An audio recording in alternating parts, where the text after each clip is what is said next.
kami akan menjelaskan alat teknologi pertanian yang bertujuan untuk memenuhi salah satu tugas mata kuliah dasar-dasar teknologi mekanisasi pertanian. Baik, kita ketahui sendiri, zaman semakin maju dan teknologi semakin berkembang pesat. Tidak heran, perkembangan teknologi telah mencapai berbagai bidang, salah satunya bidang pertanian. Yang sekarang, perkembangan ini telah mencapai mekanisasi teknologi alat-alat pertanian. Nah, salah satu contohnya yaitu teknologi irigasi pertanian, yaitu sprinkle pertanian. Alat teknologi irigasi sprinkle pertanian ini merupakan salah satu kemajuan dalam bidang pertanian.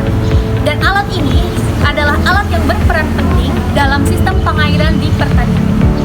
Sprinkle pertanian adalah sistem irigasi yang menggunakan perangkat berbentuk semprotan untuk mendistribusikan air ke tanaman secara merata. Atau dengan arti dari fungsinya, yaitu alat untuk menyiram tanaman dengan menyemburkan air dari bawah ke atas sehingga dapat menyirami tanaman di lahan yang luas secara merata. Dalam sistem irigasi biasa, 50% air yang digunakan untuk irigasi yang digunakan untuk tanaman dan sisanya terbuang percuma. Dengan menggunakan sprinkle, dapat menghemat 50% air dibandingkan dengan sistem irigasi biasa atau dengan menggunakan selang. Pemanfaatan pemasangan alat sprinkler ini dapat menghemat biaya tenaga kerja, penyiraman lebih merata, hemat air, pengaturan debit air yang sesuai dengan keperluan tanaman, dan dapat menekan biaya penggunaan air. Komponen inti dari sistem irigasi sprinkler atau susunannya yaitu sebagai berikut. Yang pertama, ada unit pompa atau yang mengambil air dari sumbernya. Yang kedua, ada pipa utama dan pipa sekunder yang mengalirkan air dari pompa ke lateral. Lalu ada bagian lateral yang mengangkut air dari pipa ke alat penyiram, dan alat penyiram yaitu sebagai alat yang mengeluarkan air yang mengubah dan menyebarkan pancaran air menjadi tetesan-tetesan kecil. Air yang akan disirami tanaman dikumpulkan secara otomatis dari sumur, sungai, danau, waduk, dan lain-lain.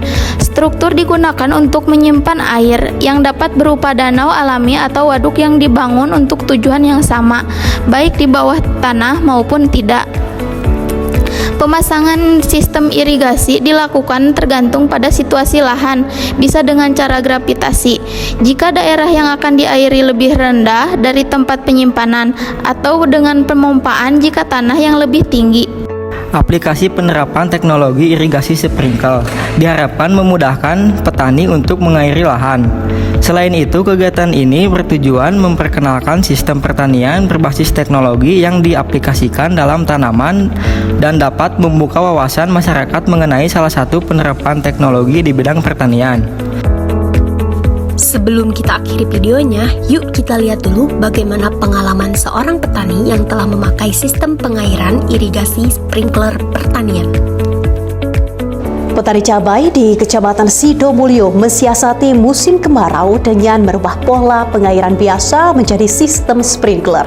Sistem sprinkler dan drip dianggap cocok saat masuk musim kemarau dan tetap menghasilkan tanaman yang bagus. Petani cabai asal desa Sidowaluyo, Kecamatan Sidomulyo, Lampung Selatan mensiasati musim kemarau dengan pengairan sistem sprinkler dan drip. Sugiono, salah satu petani cabai, mengatakan sistem ini lebih hemat air dan efektif dilakukan pada musim kemarau. Saat ini sumber air untuk perkebunan miliknya didapat dari sungai yang jaraknya mencapai 2 km. Air diangkut menggunakan toren, untuk itu petani mengaku harus merogoh kocek hingga jutaan rupiah. Cara ini sudah beberapa kali dilakukan oleh Sugiono ketika musim kemarau tiba. Sugiono mengaku cara ini efektif dan menjadi solusi bagi petani cabai. Pertama kan karena sekarang musim panas, sumur pada kering. Terus kalau nggak langsung kita ambil sikap kayak gini, berani ngambil air gini, tanaman kita ya mati dia. Sehari bisa habis berapa tower? Sehari 8 sampai 9 tower, Pak. Biaya yang dikeluarkan? Kalau biaya dikeluarkan kita nggak ngitung-ngitung, yang penting tanaman hidup aja udah. Sistemnya ini kita pakai drip main di atas, Pak, atas mulsa. Kita pakai selang ini untuk mengarahkan dari drip itu ke lubang-lubang cabai ini. Kalau kita pakai di bawah mulsa, kendalanya di tikus. Jauhnya jarak sumber air membuat ongkos produksi menjadi lebih tinggi. Petani berharap pemerintah dapat membangun embung dan sumur bor untuk mengantisipasi kekeringan di musim kemarau. Dari Lampung Selatan, Rustam Effendi, MGN. Nah, dengan adanya teknologi sprinkler pertanian, diharapkan petani bisa lebih mudah dalam proses pengairan tanaman, sehingga pertanian di Indonesia lebih efektif dan efisien. Maka dengan adanya teknologi-teknologi yang telah diciptakan dan ada sampai sekarang, diharapkan pertanian di Indonesia semakin berkembang dan maju, sehingga dapat meningkatkan produktivitas pertanian di Indonesia.